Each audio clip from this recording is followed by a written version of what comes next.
Now, every time I see jasmine flowers, I can't help but be reminded of the deceit that has plagued our lives. Anna always loved jasmine.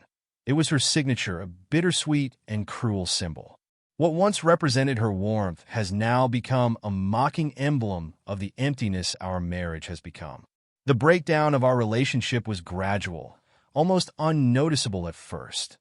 Late nights at work, business trips, and those vacant, distant looks she gave me when I tried to engage in conversation. I wasn't blind to it. I saw the subtle changes, the coldness creeping into every touch, but I chose to ignore it. I loved her fully, perhaps to the point of foolishness. I clung to the dream of our perfect story, the one where we would grow old together, sharing gentle laughter over our quirks and preferences. Then the evidence appeared, the kind that shatters all illusions. One evening, she accidentally left her unlocked phone behind. I had no intention of snooping, but it was right there. The messages were impossible to ignore, texts filled with a pet name she once called me, now sent to someone else. My heart clenched, my vision blurred, and a fire of rage erupted within me. It wasn't just the betrayal that hurt, but the casualness with which she discarded everything we had built. Promises, plans, shared dreams. But what haunted me the most, the thing that clenched my fist long after, was the night of her annual college friends gathering. It had always been her tradition, a reunion with old friends at our house, filled with laughter and nostalgic stories. This year, everything was different. That night, the laughter was sharp, almost predatory. The exchanged glances held unspoken secrets, and the room seemed to vibrate with something malicious. I poured myself a glass of bourbon, the spicy burn of it blending with the bitterness in my chest. Anna, always the center of attention, dominated the room with her stories that felt like hidden knives aimed at me. "Hey, Janet," she called, her voice dripping with sweetness but tinged with mockery. "Doesn't he always give the same flowers every year? It's so predictable, right?" Her words cut deeper than she realized. Laughter erupted around us, sharp and cruel, like wolves circling their prey. But she didn't stop there. She ridiculed my taste in music, the way I cooked, even how I slept. With each joke, I felt myself shrinking, the humiliation crawling under my skin. Then came the final blow. She lifted her wine glass, her voice laced with derision. "Does anyone know what it's like living with a potted plant? It just sits there, watching TV, so passive." The laughter exploded, but something inside me shattered. The anger that had burned within me was now replaced with a cold, calculated calm. I wouldn't let myself be the butt of her jokes any longer. I refused to be humiliated, to fall apart. Quietly, I left the room, each step up the stairs a silent declaration of resolve. In the bedroom, I sat at my desk, my hand steady as I opened my computer. Weeks earlier, I had created a secret folder, a sort of dark insurance. Inside were all the pieces of evidence I had gathered. Texts, photos, dates. I had collected them in a desperate effort to save our marriage. But now, they would serve a different purpose. I copied everything onto a USB drive and grabbed the projector we used for our movie nights. With it tucked under my arm, I walked back to the party. The room fell silent as I entered, every eye in the room on me, the air thick with tension. Anna, her usual smile now tinged with anxiety, asked, "What's this?" She tried to sound casual, but I could see the unease in her eyes. I looked straight at her, my gaze cold and unwavering. "Just a little presentation," I said evenly.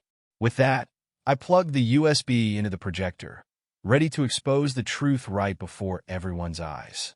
I set up the projector on the coffee table, aiming it at the wide white wall of the living room.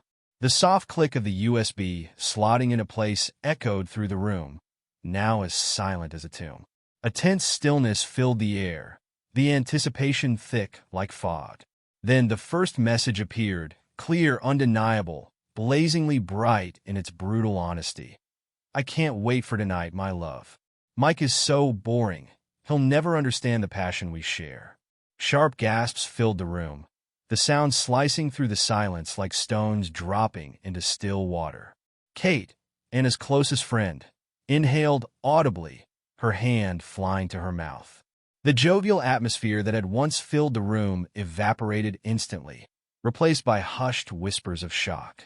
Each message, each photo, each voice recording played in sequence, no room for denial. All the evidence laid bare Anna's betrayal mercilessly. The photos, her smiling, leaning intimately against a colleague with the closeness reserved for lovers. The voice messages, her voice sweet, filled with secret whispers and promises that had long disappeared from our marriage. Each piece of evidence flashed across the screen like fatal stabs, leaving no room for doubt. The room felt suffocating, the space seemingly shrinking. The laughter that had once filled the air was replaced by horrified whispers, the tension so thick it seemed to strangle the atmosphere. Anna sat motionless, the confident, arrogant woman she had been now completely shattered. Her gaze flickered between the screen and her friends, silently begging someone to speak up, to protect her from the truth that had now been exposed. But no one moved. I watched her crumble. The woman who had once mocked me now reduced to a hollow, desperate figure. Her friends, the very ones who had joined her in ridiculing me, now looked at her with a mixture of revulsion and discomfort. They had once laughed along, cheered her on in her mockery of me, but now their joy had turned to shame. Throughout the entire presentation, I said not a word. I let the evidence speak for me. Every frame, every voice recording was a greater accusation than anything I could have uttered. As the final slide faded into darkness, the room sank into silence, a heavy, absolute silence. Anna broke the quiet with a sob, her false composure crumbling completely as she buried her face in her hands, tears streaming endlessly. But those tears failed to elicit any sympathy from those in the room. Her friends sat frozen, their faces pale and taut, too shocked to comfort or offer excuses. I stood there, calm and unmoving. The furious anger that had once burned within me was now replaced by a cold, detached satisfaction. For months, I had endured the humiliation, allowing her to degrade me, while carrying the weight of her betrayal.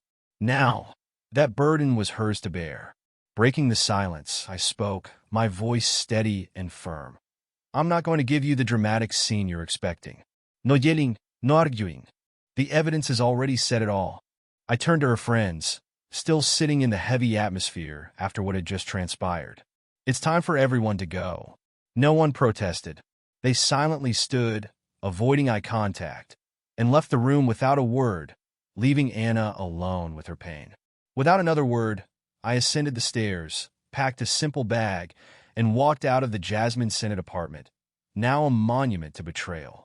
That evening, I stood on the balcony of a modest hotel room, gazing out over the twinkling lights of downtown Seattle. The cool night air brushed against my skin, carrying with it a sense of liberation that I hadn't felt in years.